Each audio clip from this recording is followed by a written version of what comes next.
আজকে আমাদের রান্নাঘরে হবে নিরামিষ আলু পটলের তরকারি। আর এই তরকারিটা আমরা একটা স্পেশাল বাটা মশলা দিয়ে বানাবো, যেটা আমাদের তরকারিটাকে বানিয়ে দেবে খুবই টেস্টি। নমস্কার, আমি সুমি আর আপনারা দেখছেন মামনির রান্নাঘর।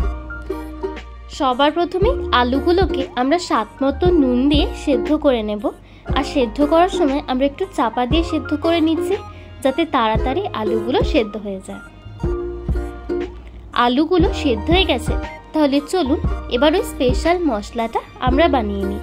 মিক্সিং জারে আমরা নিয়ে নিয়েছি ঝালের স্বাদ অনুযায়ী কাঁচা লঙ্কা, আদা আর টমেটো। এবার এর মধ্যে দিয়ে দিলাম হলুদ গুঁড়ো, কাশ্মীরি লঙ্কা গুঁড়ো, ধনে গুঁড়ো আর জিরে গুঁড়ো। জিরে গুঁড়োর পরিমাণটা একটু কম দিয়েছে ধনে গুঁড়োর থেকে। অল্প পরিমাণে জল দিয়ে আমরা মশলাটাকে বেটে নিলাম। আর একটা মশলা বেটে নিচ্ছি 2 চামচ পরিমাণে টক দই আর 4টে ভিজিয়ে রাখা কাজু দিয়ে। দুটো মশলাই বেটে নেওয়া হয়ে গেছে। এখানে আমরা নিয়ে নিয়েছি সেদ্ধ করে রাখা আলু, পটল আর কড়াইশুঁটি। এবারে সবার প্রথমেই আমরা এই পটলগুলোকে ভেজে নিচ্ছি। পটলগুলো ভাজার সময় দিয়ে দিয়েছি অল্প পরিমাণে নুন দিয়ে বেশ পটলগুলো সোনালি রং ধরা পর্যন্ত আমরা ভেজে নেব।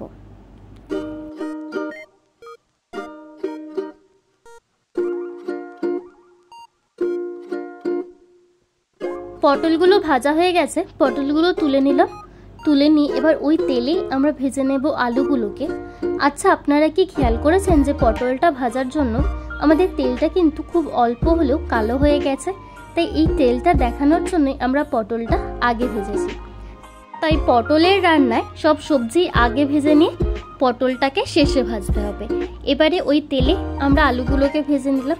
একটু রং ধরতে আলুগুলো কড়া থেকে তুলে নিয়ে আমরা তেলের রংটা যেহেতু কালো হয়ে গেছে, তাই তেলটাকে পাল্টে নিয়ে আমরা তেলে দিয়ে দিলাম ফোড়নে একটা তেজপাতা, দারচিনি, গোটা জিরে আর 2টো ছোট এলাচ। গোটা মশলাগুলো আমরা 2-1 নেড়ে চেড়ে দিয়ে দিলাম আমাদের এই বেটে রাখা নিরামিষ মশলাটা। ওই মশলার বাটিটা ধুয়ে দিয়ে দিলাম অল্প পরিমাণে জল, যাতে মশলাটা কষানো যায়।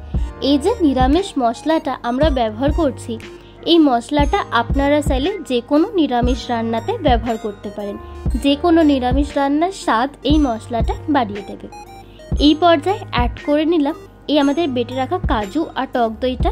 কাজু টক দই বাটিটা ধুয়ে আমরা দিয়ে দিলাম অল্প পরিমাণে জল। কাজু টক দই বাটা অ্যাড করার সময় গ্যাসের ফ্লেমটাকে কিন্তু আমরা একদমই লোতে করে নিয়েছিলাম, যাতে মশলাটা ধরে না যায়।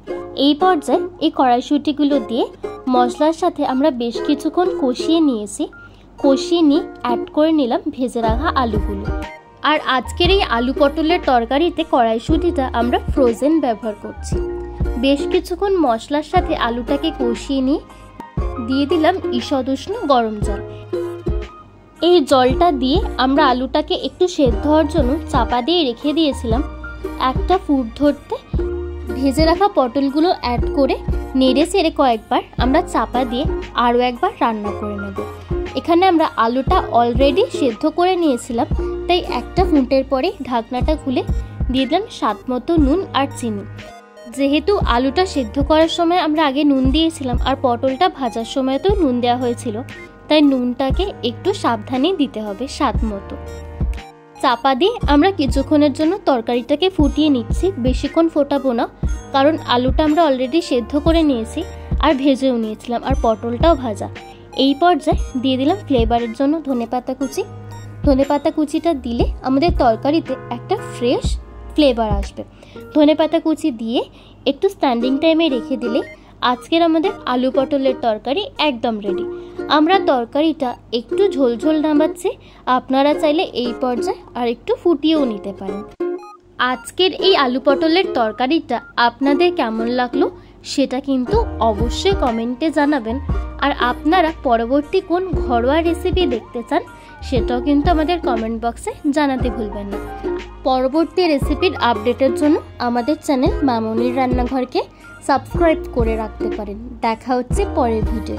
ধন্যবাদ।